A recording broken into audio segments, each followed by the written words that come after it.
everyone, welcome to my channel.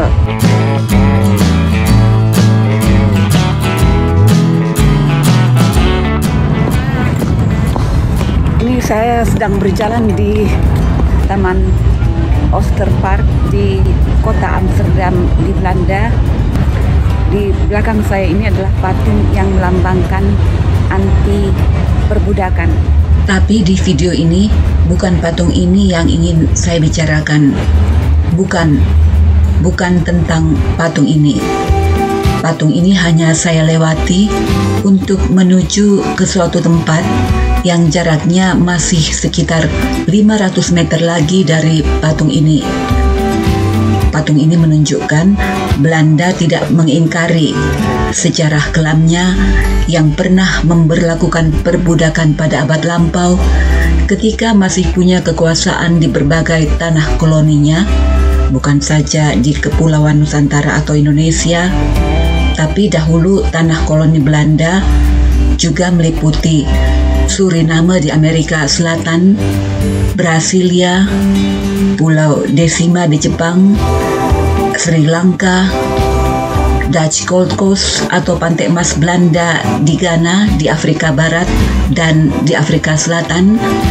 Bahkan yang tidak banyak diketahui adalah Belanda pernah punya tanah koloni di New York di Amerika.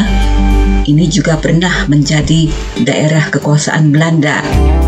Dan masih ada satu wilayah di daerah Lautan Karibia yang hingga kini masih terus berada di bawah kekuasaan Belanda, yaitu wilayah Netherlands Antillen. Akhirnya perbudakan dihapus oleh Belanda pada 1 Juli tahun 1863.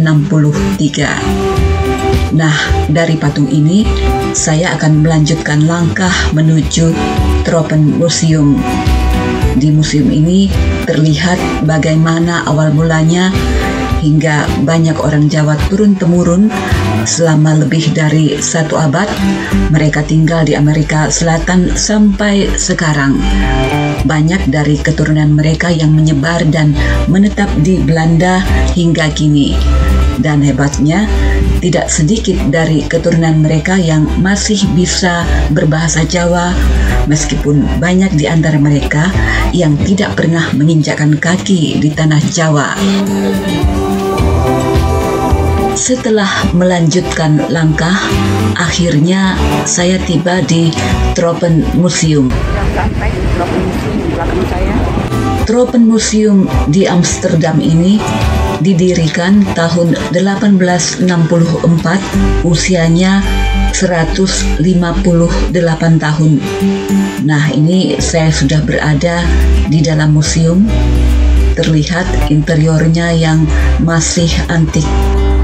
Di museum ini dipamerkan tentang kolonialisme Belanda yang sudah dimulai pada abad ke-16, juga tentang tanah-tanah koloni Belanda di sejumlah wilayah di dunia.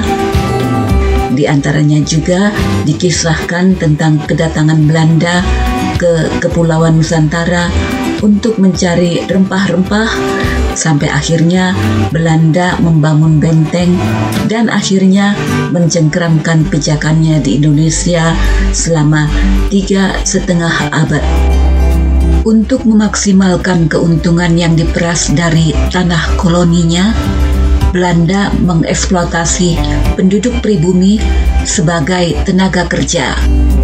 Ini tidak hanya berlaku di Nusantara saja, tapi juga di berbagai tanah jajahan Belanda lainnya, yaitu di wilayah-wilayah yang sudah saya sebutkan tadi. Setelah angin demokrasi dan hak asasi manusia mulai bertiup di Eropa dan mulai dikenal, maka Belanda pun menghapus perbudakan di tanah jajahannya. Dan ketika perbudakan sudah dihapuskan, maka Belanda pun merekrut tenaga kerja dari Jawa untuk dipekerjakan sebagai tenaga kerja kontrak di Amerika Selatan di wilayah yang bernama Suriname. Orang-orang Jawa ini sebagian besar berasal dari Solo, diangkut ke Suriname untuk bekerja di perkebunan. Mereka datang ke Suriname pada tahun 1890 sebagai pekerja kontrak. Ketika orang Jawa datang ke Suriname, perbudakan sudah 27 tahun dihapuskan. Ketika itu, yang bekerja sebagai tenaga kerja kontrak untuk pemerintah kolonial Belanda bukan hanya orang Jawa saja, ada juga orang Cina dan etnis lainnya, diilustrasikan oleh museum melalui gambar-gambar ini. Orang Jawa yang datang ke Suriname pada abad ke-19 itu totalnya berjumlah 32.956 orang. Dari jumlah ini hanya 20% yang kembali ke Jawa. Selebihnya, orang Jawa di Suriname hidup turun-temurun di Amerika Selatan sampai sekarang. Generasi pertama orang Jawa di Suriname, Amerika Selatan, tetap mempertahankan tradisi Jawa mereka.